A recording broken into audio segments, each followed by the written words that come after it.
আসসালামু আলাইকুম। চলে এলাম আপনাদের মাঝে আরও একটি নতুন ভিডিও নিয়ে।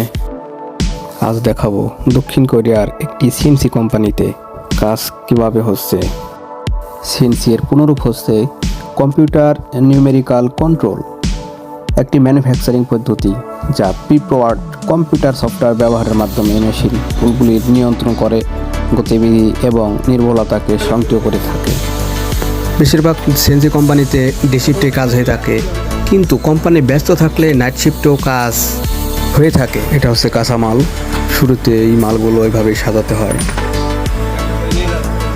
এখান থেকে একটা একটা করে মাল নিয়ে যাওয়া হয় রোবটের মাধ্যমে এবং নির্দিষ্ট একটা সময় পর এই মালটাই ভিতরে দিয়ে দেওয়া হয় প্রসেসিং করার জন্য।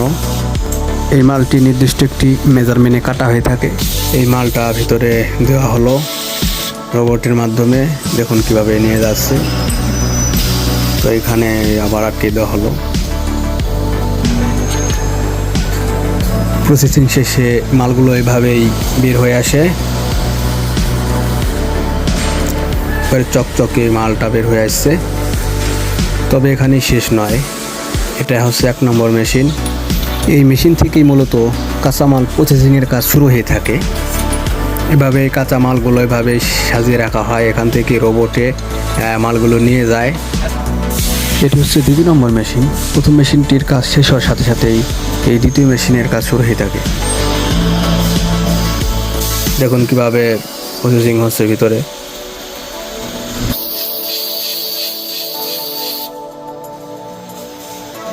প্রসেসিং করা শেষে আবার মালটা বাইরে বেরিয়ে চলে আসে। সিএনসি কোম্পানিতে মেশিনগুলোর অনেক শব্দ হয়। মাঝে মধ্যে ভেতরে হাওয়া দিয়ে পরিষ্কার করতে হয় এবং ভেতরে জমে থাকা জুট বের করতে হয়।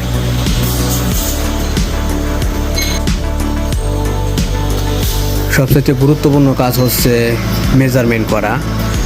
তো অনেক সূক্ষ্মভাবে মেজারমেন্ট করতে হয়, কারণ একটা মাল যদি মেজারমেন্টে ভুল হয়ে থাকে তো পরবর্তী সবগুলো মালই ভুল বের হয়ে আসবে। তো সে মালগুলো খুনিয়াং হয়ে যাবে।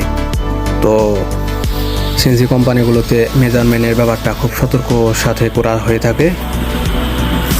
এক জায়গায় নয়, কয়েক জায়গায় মেজারমেন্টের ব্যবস্থা করা হয়ে থাকে। তো 19-20 হলে কোনো প্রবলেম হয় না, বাট 18-20 হলেই প্রবলেম। তো একটা মাল যদি খুনিয়াং হয়ে যায় তো সেটা বাতিল বলে গণ্য হয়ে যায়। তাই খুব সতর্কর সাথে একটু পরপরই চেক করতে হয়, খুব সূক্ষ্মভাবে চেক করতে হয়। কেননা খুনিয়াং মাল বের হলে মালিকের পক্ষ থেকে অনেক বকাঝকা শুনতে হয়। তাই খুব সতর্কর সাথে খুব সেন্সিটিভভাবে এই বিষয়টা দেখতে হয়। মেজারমেন্ট গরমিল হলেই কম্পিউটার সেট আপ দিতে হয়। কোরিয়াতে কর্মরত ভাইদের আমি প্রশ্ন করেছিলাম, কোন কোম্পানির কাজটি আপনাদের পছন্দের তালিকায় প্রথম? সবাই একই উত্তর দিয়েছে, সেটা হচ্ছে সিএনসি কোম্পানি। বাট যে ভাইরা সিএনসি কোম্পানিতে কর্মরত আছে আমি তাদের জিজ্ঞাসা করেছিলাম যে আসলে সবার এই সিএনসি কোম্পানিতে আসার আগ্রহের কারণ কি। হালকা কাজ, পরিশ্রম কম, হয়তো সে কারণেই তারা পছন্দের তালিকায় সিএনসি কোম্পানি প্রথমে রেখেছে। তারা আরও বলেছে সিএনসি কোম্পানিতে কাজ করে মজা আছে, বাট কাজ খুব সেন্সিটিভভাবে করতে হয়। একটু পরপর কম্পিউটার চেক করতে হয়, মেজারমেন্ট ঠিক আছে কিনা মাপা হয়। তো অল টাইম ব্যস্ত থাকতে হয়। কাজ হালকা, বাট একটু মনোযোগ সহকারে কাজ করতে হয়। সারাক্ষণ একইভাবে কাজ করে যেতে হয়। মূলত মেজারমেন্ট চেকিং করাটাই সিএনসি কোম্পানির মূল কাজ।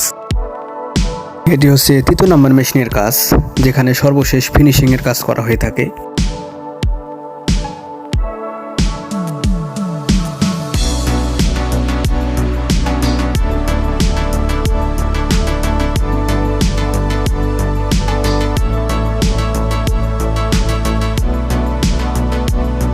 এই ভাইটির কাজের দক্ষতা অনেক ভালো।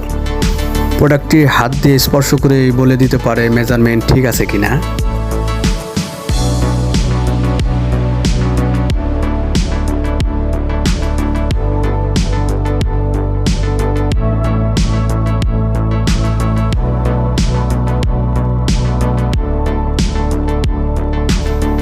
প্রোডাক্টটি প্রসেসিং কাজ সম্পন্ন হওয়ার সাথে সাথেই ফাগুনিতে সাজিয়ে রাখা হয়।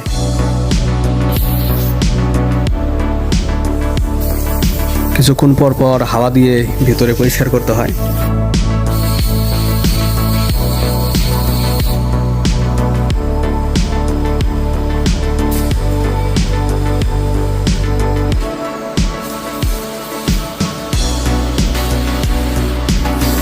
মালটি চকচকে করার জন্য কেমিক্যাল ব্যবহার করা হয়ে থাকে ভিতরে, দেখুন।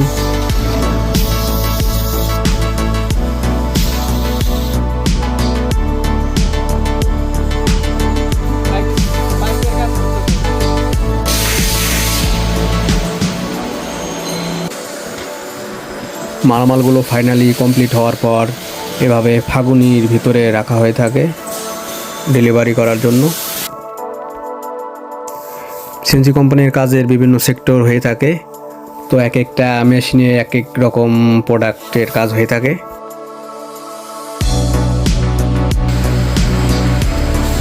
এটা হচ্ছে সিএনজি কোম্পানির আরও একটি কাজের সাইট।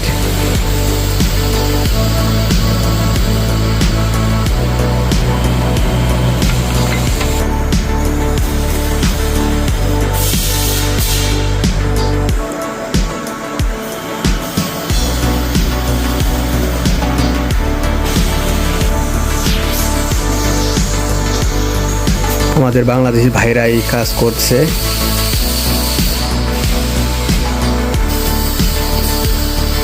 দেখুন কাজগুলো কিভাবে করছে, কত নিখুঁতভাবে কাজগুলো করছে। সবসময় ব্যস্ত থাকছে, হালকা কাজ কিন্তু সবসময় ব্যস্ত থাকতে হয়, খুব সেন্সিটিভ, খুব সতর্কর সাথে কাজগুলো করতে হয়।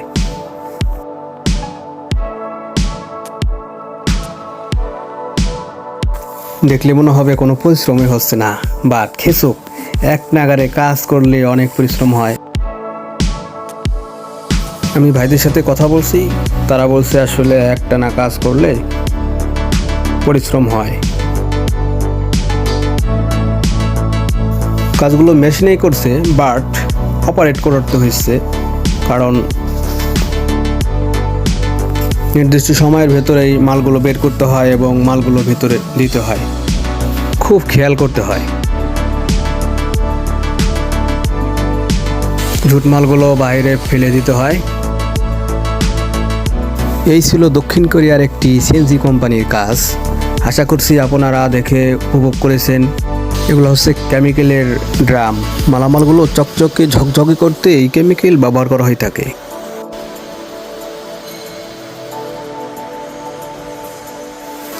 পরবর্তীতে নতুন ভিডিও দেখতে আমার সাথেই থাকুন। ধন্যবাদ সবাইকে। আল্লাহ হাফেজ।